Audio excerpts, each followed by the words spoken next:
Hello, everyone. This is your girl, Michelle, with the Girls Talk Real Talk podcast. Today on our show, we have Katrina Simmons. She is the owner and lead business development consultant. Simply put, she is the powerhouse and the brains behind the Gifted Minds Agency.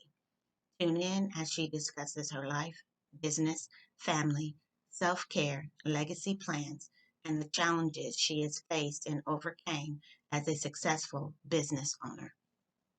Katrina, I want you to introduce yourself to our audience. Hi, everybody. My name is Katrina Simmons, and my company is called Gifted Minds. What I am is a business development consultant and a startup strategist. So I help people who are in the beginning phases of their company for the legal formation portion, all the way to implementation and development of their already open businesses, and help them expand, put in systems, and make sure they have the proper contracts and legal documentation to protect their company as well. One of the things that I think is very important that people understand that we have to start our businesses with a sound foundation. And you doing the systems, what type of systems do you actually teach your clients how to use and manipulate while they're doing business? Usually I start off with the basic intake process. So I make sure they have everything from their initial intake forms for their clients, as well as doing any type of disclaimers, releases, all of that information. So that becomes systematized so that they can crank it out quickly and efficiently to prospects and new clients, all the way through to employee evaluations, employee questionnaires, checklists, applications. I do contracts as far as non-compete agreements as well. And then we move forward to see about doing any type of inventory systemization. If they don't currently have a system for their inventory, I will come in, do an audit to see where they have money leaks and see how to fill those. Okay, that's interesting.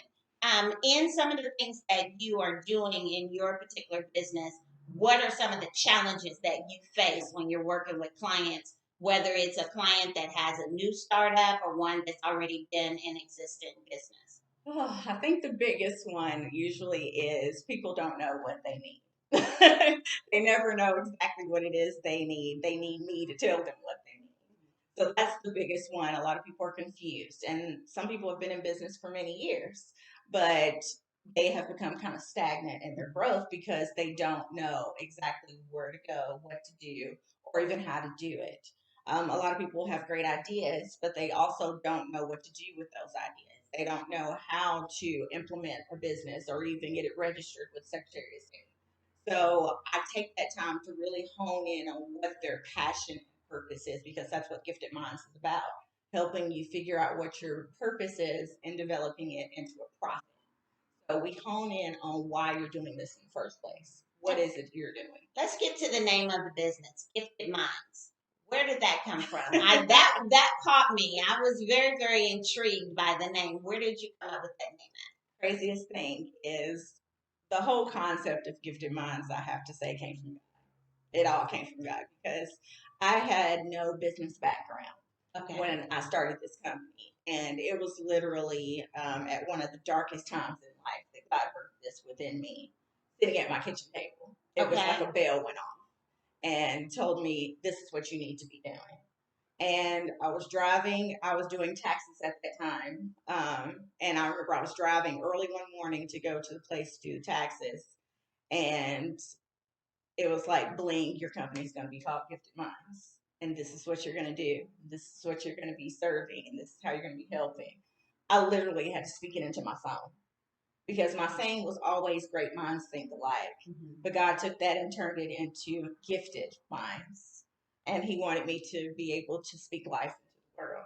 That's where it came from. Wow. Do you focus your business towards women, or is it equal between women and men? When I first started it, I was trying to do both sectors. I was trying to do both men and women. But as I've pursued it more and expanded my services, it has leaned more towards the female entrepreneur. Okay. Just because a lot of women need that guidance as far as what their passion and purpose is in life to move forward on it, to actually make it for them. a lot of women, we have ideas. We have lots of great ideas. We're usually the vision behind most of these mega companies. Right. But we never get to show our face and to actually move forward with those dreams because we either don't have the knowledge or the capital to do so. So I feel like now Gifted Minds is pushing more towards women. I host an event every fall called Power Purchase and PJs that is geared towards women. It's a marketing type of event that you come to network, but you come in your PJs. Okay, But it's also a girl time sisterhood that women of other entrepreneurs that are looking to get into the business as well can come, and you can brainstorm and fellowship really with women in the same areas that you're trying to move into and build from there and really build relationships and sisterhood. So how long has Gifted Minds been in business? I started Gifted Minds in 2013, I think it was, so about 6 years, rolling up on 7 years or so. So yeah, it's been a while. So when you first started this journey, when you first began your journey to business ownership, did you ever think that you were going to get where you are now? No. Not at all. Now, why do you say it like that? If you had told me 2 years ago that I would now be retired from corporate America and be working full time on my own, I would have looked at you like you were insane. That I would have left my good paying career that I had worked so hard for to go fully work on my own. I would have been like, you're crazy. That's not never going to happen. This is where I'm supposed to be. I knew I had a game plan. I had a vision. I had a path. I said, this is what I was going to be. I was going to be an attorney and I was going to practice law for the rest of my life and down the Supreme Court. But when God tells you it's time to move, you move. And how challenging was that for you when he spoke to you and said it was time to move? Did, and let's be real honest, did you immediately make that leap and take that jump, or did he take some time with you? He took some time with me because he first put it in my spirit probably about 3 years ago total. Put in my spirit that, okay, by the age of 40, I'll be retired. And then the next year, he moved it up to maybe, by 36 or 37, 38, I'll retire. Until last year, I was sitting there and God started talking to me in January. But I was terrified. Terrified. I was like, I don't have enough money saved. I don't know how I'm going to do this. I have children. I can't do this. I got to pay for insurance. I have to pay for all these things. But when you finally listen to him as he keeps telling you this is what you need to do and you feel it in your spirit, and the moment you say yes, it's when everything lines up. Because he circled me with people that were doing all the things I wanted to do. From the moment I said, okay, I'm ready, it was that crowd of protection. I have a wonderful network of people surrounding me. I have a fantastic business partner and accountability partner who keeps me level headed and focused and has helped me every step of the way to get to where I am. And without him, I wouldn't be this far. So it takes a village seriously, but God will put you around that village. Okay. So I think that it's important that we stop here and I want to switch gears a little bit. I want to go personal. Okay. I want people to see you because a lot of times when people see business women, they have this idea of this angry black woman. You know what I'm saying? And I don't want people to get so caught up on the fact that we're African American women that are in business. I want them to see you as an individual. So tell us something about you, Katrina. Not the roles you play, not the things that you do, but you as an individual. Me as an individual. Katrina as just being authentically me is super silly, super goofy, and definitely just free spirited. So I want to explore life and have fun. I'm all about enjoying the great things that the world has to offer. So I love to travel. Okay. And I love to have new experiences. I love to go bowling or go watch movies or play with my kids, just small things. Like those are just things that bring me pure joy. So I have girl time with my girls because those things are essential. Mm-hmm. And I feel like for me, that all of those pieces make me who I am. So are you instilling in your children the importance of business ownership and entrepreneurism? I am. And the nicest thing I can say is my daughter. Love her to death. She is a spitfire. We all got something else. But yes, my daughter, she is 12. And I always say she is going to be the CEO, boss of some Fortune 500 company because she is a natural leader. She inspires me. Okay. But she told me the other night after she left her CLD program, Precious Miss, that they had to write down their female heroes in history, African American heroes. And she said, I put my mom because she's an entrepreneur and she makes me want to be a business owner too.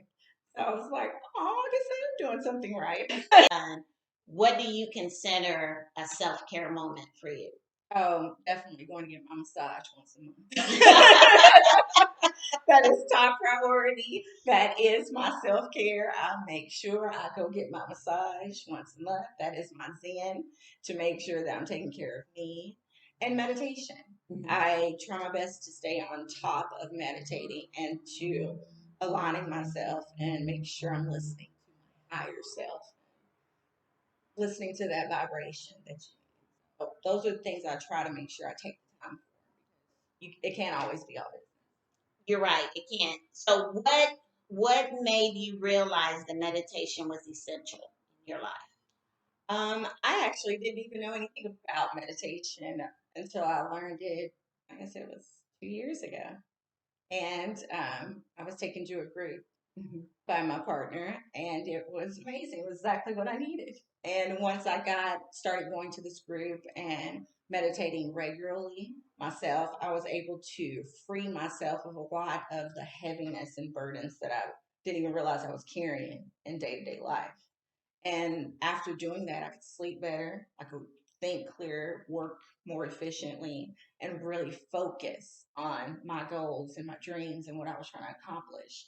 So once I knew that and I was in tune with myself, it was a no-brainer to keep it and still in what I do. Okay. Well, we're going to take a break here and we'll be right back with Katrina and Michelle with Girls Talk Real Talk, because when girls talk, just about anything can happen.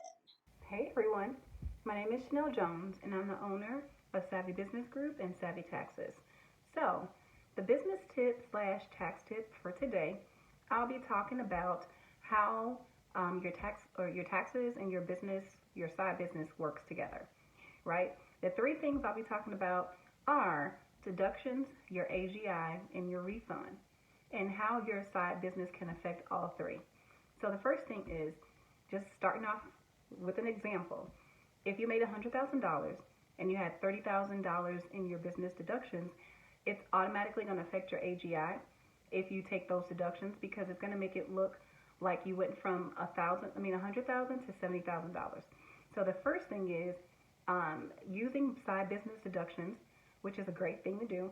It also can significantly lower your AGI. And that will affect you if you're looking to make a big purchase like a home or a car or applying for a loan. Okay? So that's tip number one. And then the other thing is how it's going to the deductions itself and how it works. And so just as giving you that example, what I started with, if you make $100,000 in your business or on your W-2, because it doesn't matter, you could be a 9 to 5 employee and still have a side business as well. So when your income is combined, the deductions work in a way where it lowers the amount of what you actually made. And that could be a good or a bad thing. Like I said, it just depends on what you plan on doing with your tax refund or tax return. Now, The last thing I'm going to talk about is your actual tax refund and how it can offset things for you in a good or bad way. So, when you actually add on your side business deductions to the income, and number one, it lowers your AGI, which could be a good or bad thing. And then it also can boost your refund. However, I'm going to give you the whole perspective. It can also keep you from owing taxes. So, what happens is, and I'll be done in a minute, if for some reason at the end of your tax return, your preparer says, hey, you owe $5,000, but you actually have a side business, you can add in those deductions and it could potentially maybe zero you out where you don't owe, or it could potentially get you a refund. So hopefully that was a good tax tip for you. If you do have a side business or if you're interested in starting a business to be able to maximize your refund next year, definitely let us know. Again, my name is Chanel Jones, owner and CEO of Savvy Taxes.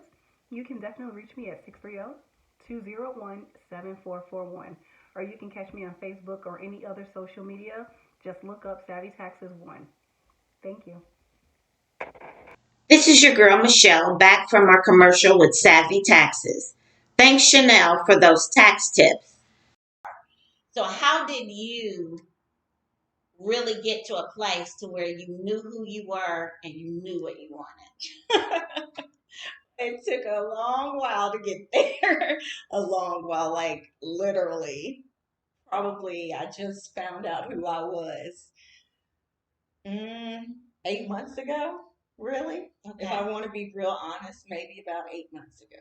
It took going through and tearing through the walls that we built, those spaces that we built. I was so used to being Katrina by her initials, or Katrina by the wife, or the Katrina by the mom, or you have so many faces that we wear, right? That it took stripping all of that away to really get to the core of who I was. So I had to not only meditate, but I had to fast, and I had to really fast on the things that God put in my spirit to release myself from. So I sat down December and made a list of things that he wanted me to let go of for 30 days. And I was like, Lord, you sure you want me to do this? I was like, you want me to let go of all these things? But that was the best 30 days I could fast for, because I had the most clarity. I journaled through that time. I meditated every day during that time. I had a true relationship not only with God, but with myself during that time. How important is it that you have found having a true relationship with yourself? Not who people tell you you are, but who God has shown you who you are. It is essential to being a person, because if you don't know who you are, and you will fall for anything, and you will be anybody's anything, because we all too often have fallen into that trap of trying to be something to somebody that you're not. And that's where knowing who you are will stop you from doing that. You won't self-sacrifice yourself when you know who you are. Now, you brought up a term that I use quite often, self-sacrificing. When you say that, what exactly are you meaning? To me, it is burning myself at the stake to uplift somebody else, but for all the wrong reasons. Okay. So we can love people to death. We can love them literally to death, the death of ourselves. But that's not essentially what love is. Love is a sacrifice, but not killing yourself to the core. You are to give yourself freely and accept it from that other person as well. But you have to first know that you won't get rid of the little you inside, and you will love that person first above anybody else, because that's the person that God really loves. So what happened in December that caused you to take that journey? I left my position that I was in for 6.5 years, my career, basically. I'd already had the plan to leave. Remember, me and God had already had to talk about it. So March last year, my father passed away. Okay. And while I was handling all the things for his death, that's when I realized he was an entrepreneur. And he and I had had a discussion the month prior to talking about business and all the things that I wanted to do. And it felt like that was my last piece of confirmation to know that it was time for me to move forward fully and to this business.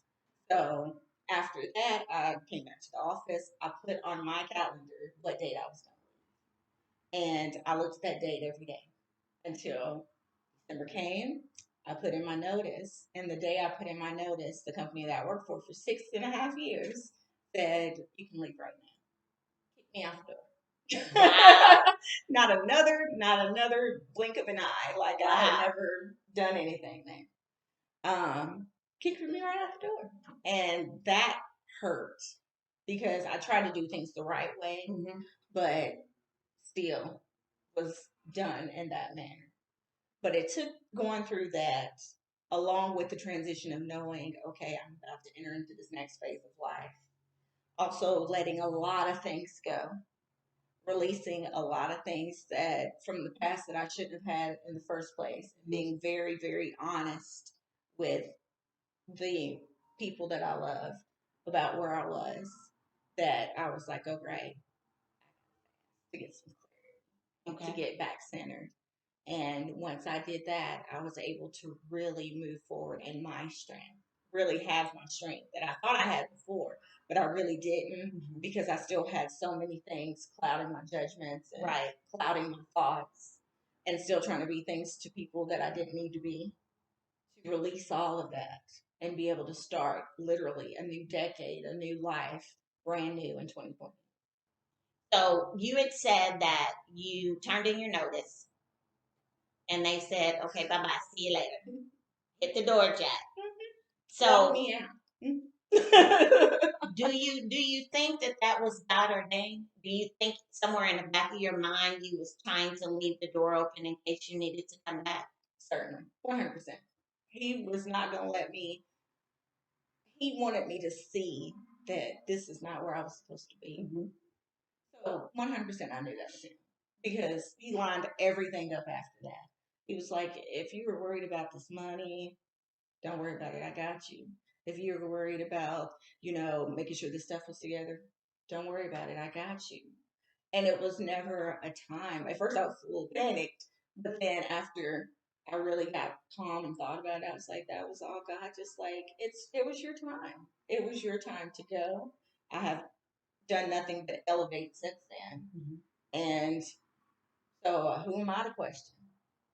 Yeah, but sometimes, let's be real honest, Oh, yeah, sometimes we have those moments. And I'll tell anybody at any time that me and God have the kind of relationship that I'm like, okay, really? Is this what we're doing? You really gonna do this right now? And it is the realness of recognizing that I don't always have everything together. There are some times when I have to say, okay, I surrender. I don't know what I'm doing. I need you to direct me, show me what it is I need to be doing so that I can do this the way you want it done and not the way Michelle wants it done. Yeah, I start over every day. Every day is a start over.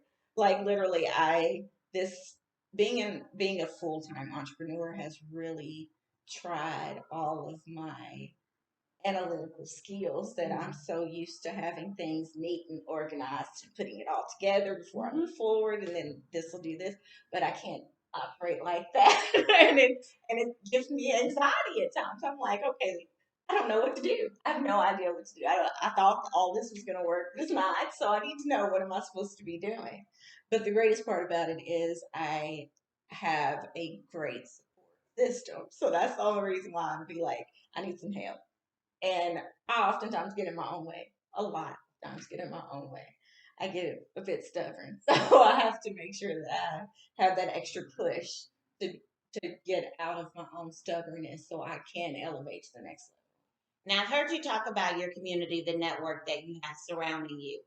How much of a difference has that made for you stepping out and leaving corporate America, stepping out and doing this full time? 10 million times over. I couldn't do it if I didn't have the right people around me.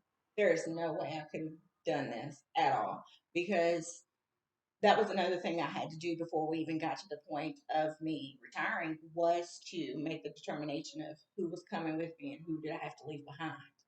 Say that again, please. I had to make a determination as to who was coming with me and who I was going to have to leave behind.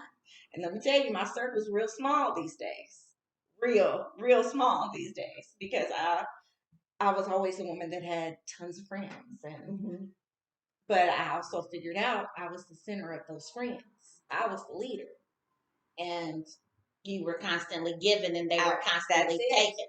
Yes, and love them all, but I had to leave a lot of that behind because they weren't going anywhere. It was the same conversations, it was the same pace, and I couldn't move to the level I was trying to. It looked foreign. Nobody was supporting that. So I had to make sure that I positioned myself in a way, even if it felt real lonely, and there was a lot of times it felt really lonely, that I was doing this by myself. But then again, God comes back and he's like, it may feel that way, but you're not by yourself. And it was always a reassurance there. So you have to have that discernment, but you also have to lock in, really lock in, to know who those people are that is going to be your tribe, because your tribe won't let you down. They're going to be there. They're going to support you to no good end. They're going to support you. Now, when you first, even though you were still working corporate America, when you first went into this venture, how supportive was your family base? They didn't see the vision. No, like, I love them to death, but the poor things, I have time I don't talk business with my family, because one, they don't understand. When I first said I was going to leave my job, most of the questions were, why are you going to leave that good paying job, and what you going to do? When you going to find you a new job? I still get that question. When you going to get you a new job? When you going to get a real job? That's what I get. What do you do all day? Wait a minute, I have a job and I do this, but no. It goes right over the head. Yeah. What do you do all day? I think they have this vision that I'm just up in my bed eating donuts, watching TV all day long. But I don't actually get up and go do things. I work just like I would work if I was going to the office. I keep the same schedule. Shoot, I could probably keep a longer schedule now. But they don't realize that, because I'm not going to clock in something. So one of the biggest lessons that you learned in the midst of starting your business is what? Be careful who you talk to. Don't tell everybody your vision. Why not? Because they won't always understand it, and they definitely won't always be for it. And you won't always have that support, and you're going to get disappointed. The biggest thing is I had to learn how to be cognitive of whom I was telling things to. Okay. And I mean, that's in life, but essentially when you're so excited about something, I know we had gone to a real estate course, and the gentleman, he was talking about he was getting into flipping, and when he first went and told the people he's working with, he was so excited, he was telling them all about it, and they were looking at him like, you are so dumb, like, why are you doing that? Killed his heart. He was like, then I learned it's better to be quiet and let your progress speak for itself, your success speak for itself. Right. So I had to learn that, they don't understand, like you said, and they fear what they don't understand. So be quiet and move in silence. And if I host an event, I have people I'll invite, or sometimes I'll send out a blast invitation. And it's funny because some people will come up to me and be like, oh, girl, I know why you sent me that. You know, I don't have business. I'll be like, oh, I'm so sorry. I didn't even mention that to you. It just went out automatically. You can ignore it. Because I didn't. I knew you wouldn't come. Then it changes the language of that conversation to, oh, well, I think I might have a friend that I think wants to come. Okay, well, you guys should come then. Welcome. But if mine has changed to, I really don't understand what you're doing, but and then they want to go into their concept of what I'm doing. How do you deal with that when people don't necessarily give you the credit that you so well deserve from stepping out there doing this? And not only because you've created a business and you've created a niche for yourself to be able to help other people realize their dreams and their purpose. How do you navigate when you run into that, when people refuse to see you in the light that you have always been seen in? What I usually do is when I get that type of question or ridicule, I will be like, so did you happen to see my event that I just hosted? I'm like, oh yeah, I did. I saw that you were doing big things. And so I'm like, yeah. But the real thing about it is, do you know what your purpose is? And then they'll be like, well, yeah, I think so. I said, because I can help you find that if you're interested. And I start a dialogue about that. Mm-hmm. So I try to turn it to start a dialogue to let them see, to feel what I'm doing rather than try to give them a visualization of it. Mm-hmm. I want them to feel what I'm doing. So you can feel a change. What are you passionate about? What has God called you to do? Do you feel like you're doing that? Do you want some help doing that? Then they can resonate on that a little bit more. And they are more accepting, yes, of what it is way that more you're doing. Okay. One of the things that I think is very, very important is specifically, my calling is to be an edifier. That's my one word, thanks to my friend Lexi Jones. But in that, I am a natural teacher. So my purpose in life is to teach. And understanding that there are so many things that flow into that than what I originally knew. So in discovering your purpose, what does that look like for you? Definitely my purpose, beyond a shadow of a doubt for me, I know is certainly centered around leadership and teaching.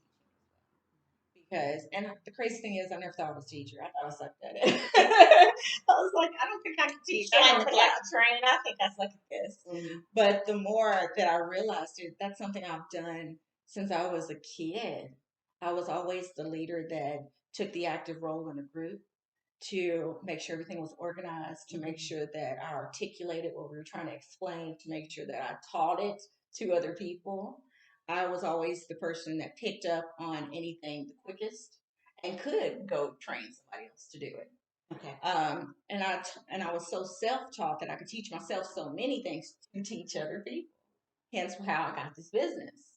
And so putting all those pieces together and to really know what my satisfaction out of that is not just to teach it, but to see them take it and do something with it. It's kind of when that light bulb comes on, and it's kind of like, you got it. Yes. When they take it and they start that business and they start making an income and a profit, but they feel so passionate about it. The money's coming, but they feel good about what they're doing.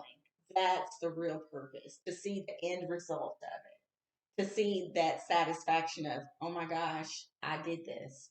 We did this. Mm-hmm. That is my true purpose. So in the business that you're doing, how important was it to know what your vision and your mission was?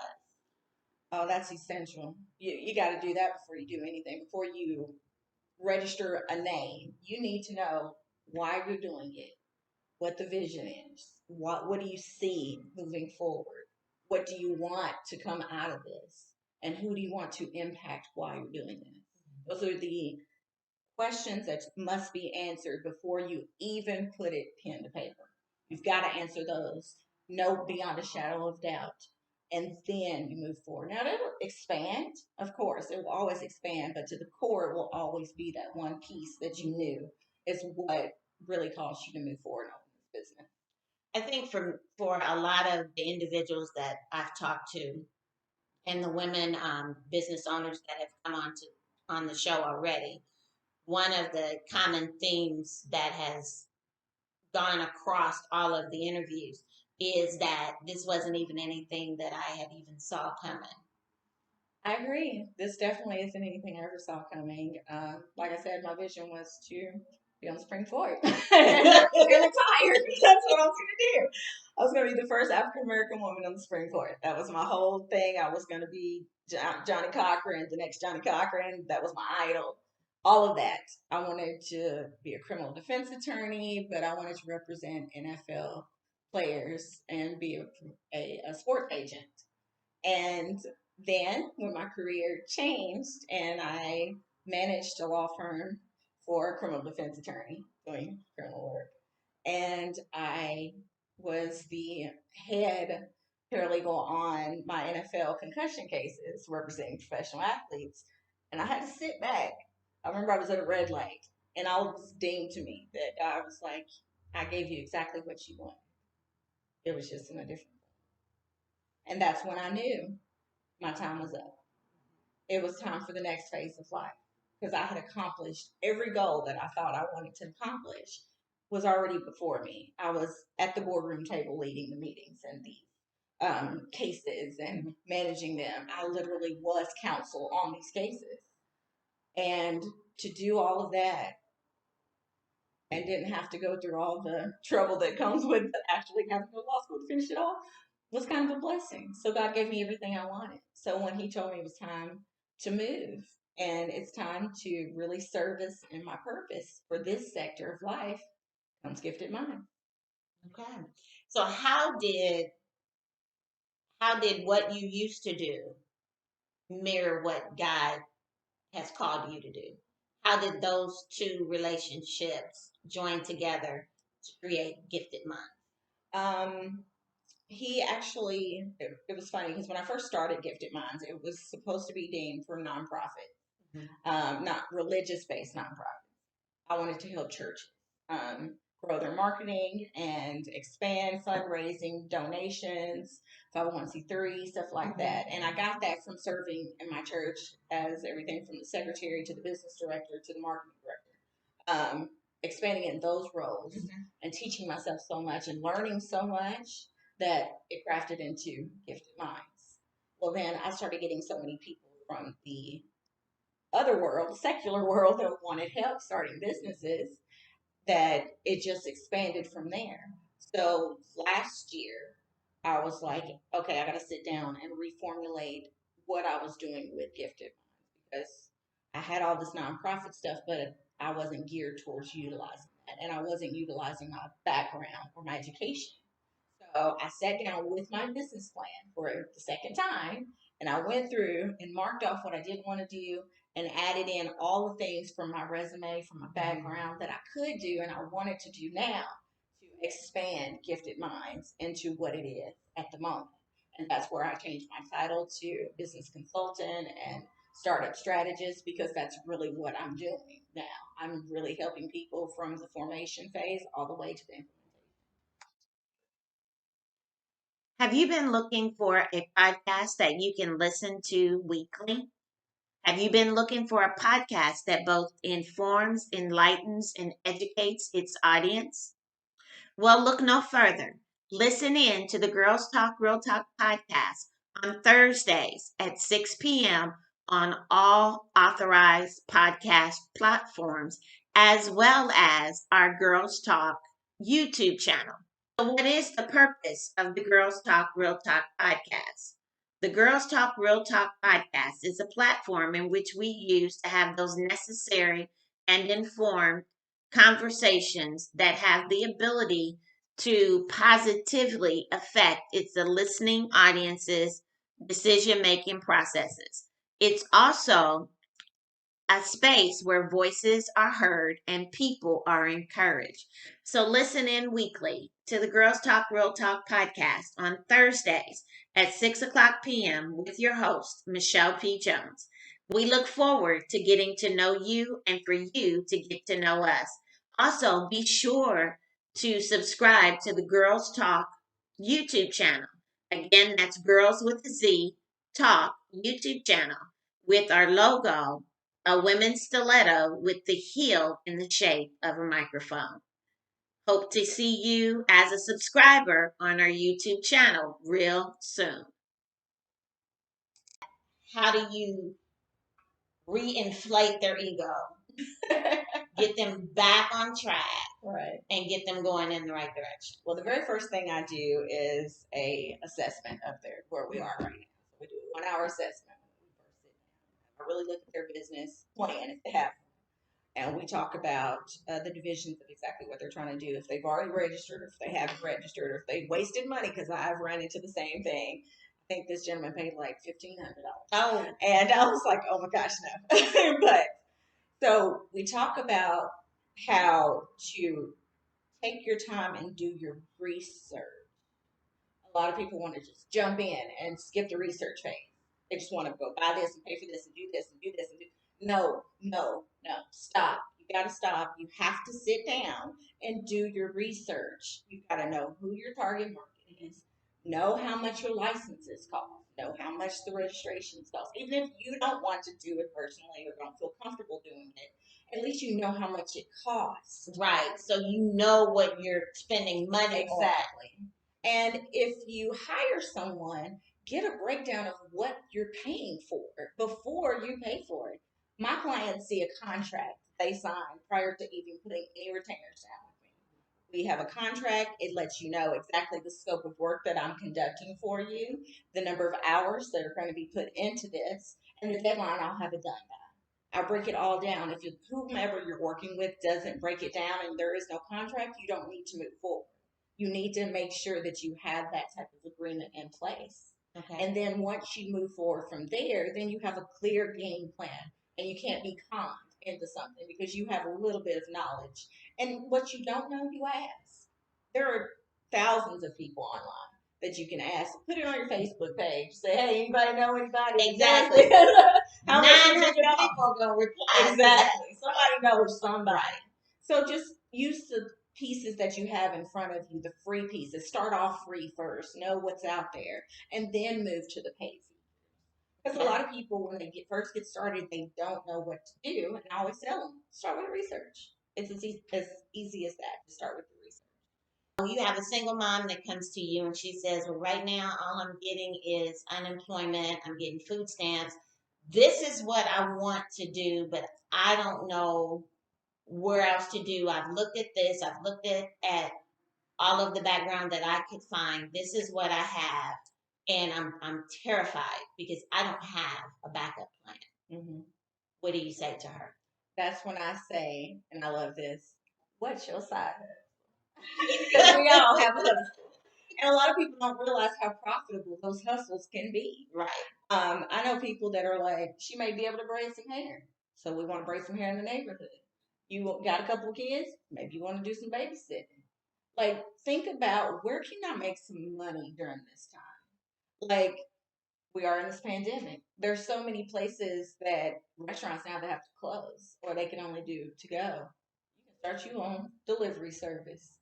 You got to think about these things. Mm-hmm. What can you do that is within your reach, right? Is within your budget and may not cost you anything to start it. Think about your skills. Think about what it is that your gifts that you can offer, but be compensated for it. Don't do it for free. Be compensated for it. Even if it's $20, be compensated for it because that adds up. You do a couple of heads, you make $150. That's your registration. Now you have a business. Now the sky's the limit. You can go from there because you have an LLC that you want to register. Tax time comes up, you have business to put on your income. Right. That gives you extra credits. So think about those things of what type of business is it? What industry can I go into? But it really sews into what are my gifts? What do I like to do? And I'm pretty good at. And then go from there. So if you had a chance to kind of look back over your life and say, I didn't see it coming, but everything lines up, what would that look like for you? Oh, it would definitely be when I started Gifted Minds on my kitchen table. Talking to my friend. He had just stepped out on his own to start his own therapy practice. And I was so proud of him because I've been telling him to do it for ages. And when that bell went off sitting at that kitchen table, at that time I was separated and I had kids and I had chaos going. Mm-hmm. And I was like, Lord, you tell me to start a business now? Like, I don't even know what to do. I don't even know how to start a business. I have no business background. Never taken a business class a day in my life.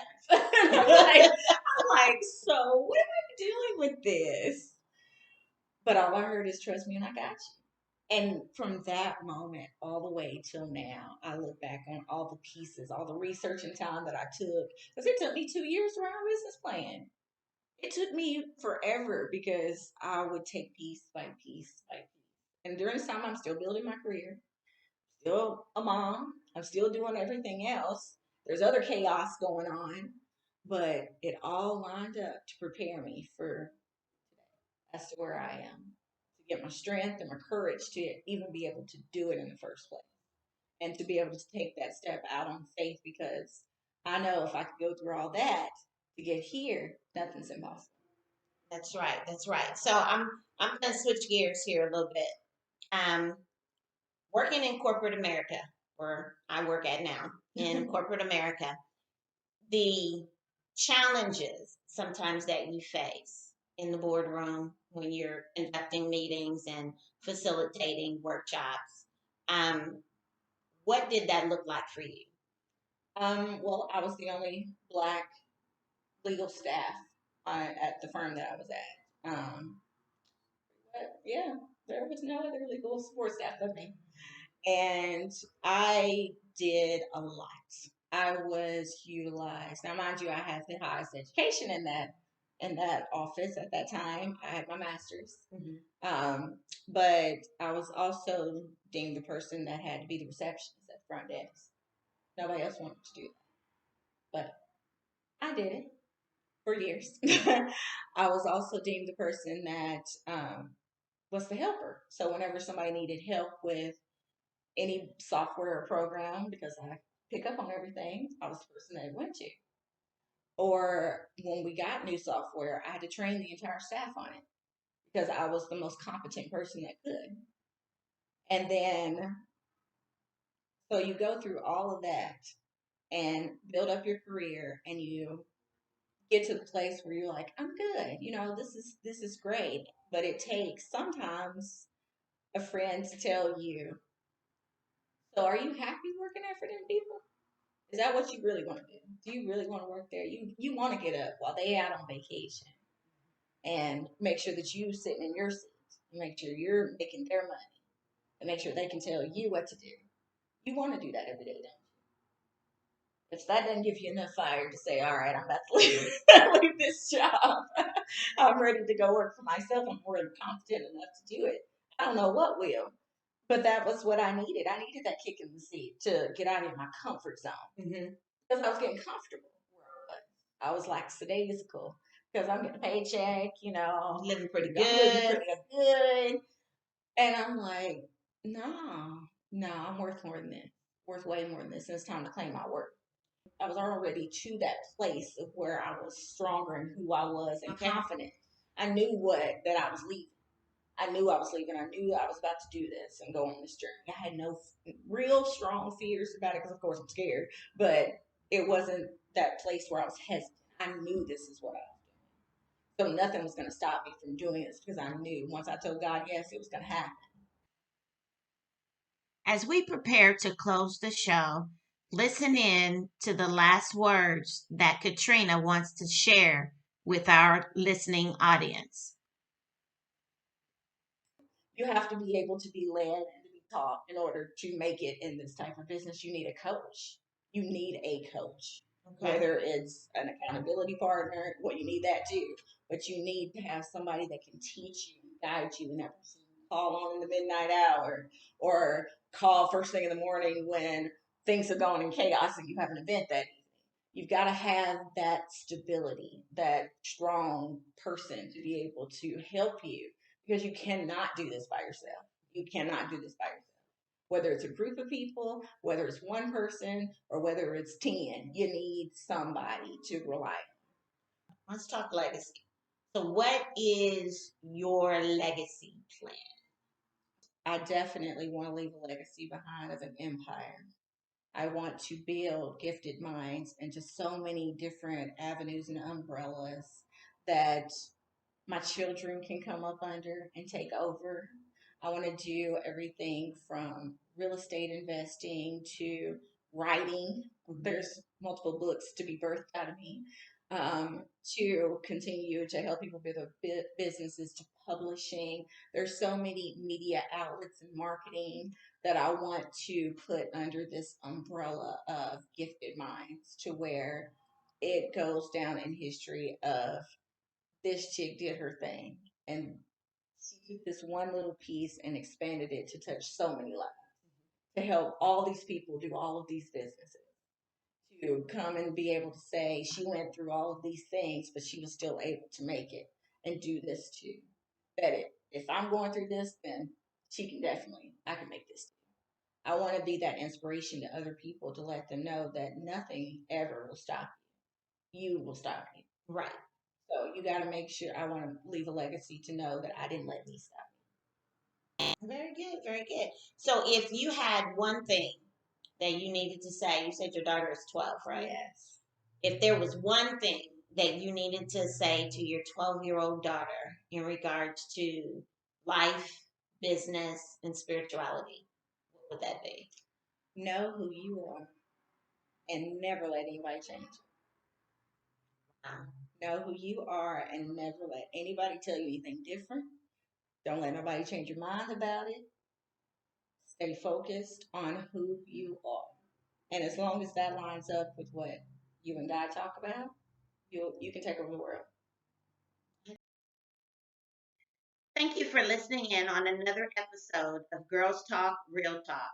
Be sure to follow us on all of the approved podcast platforms and to like our Girls Talk YouTube channel. This is Michelle signing off and wishing each of you a prosperous and joyous life. Thanks again for listening, and we look forward to seeing you again. Bye-bye.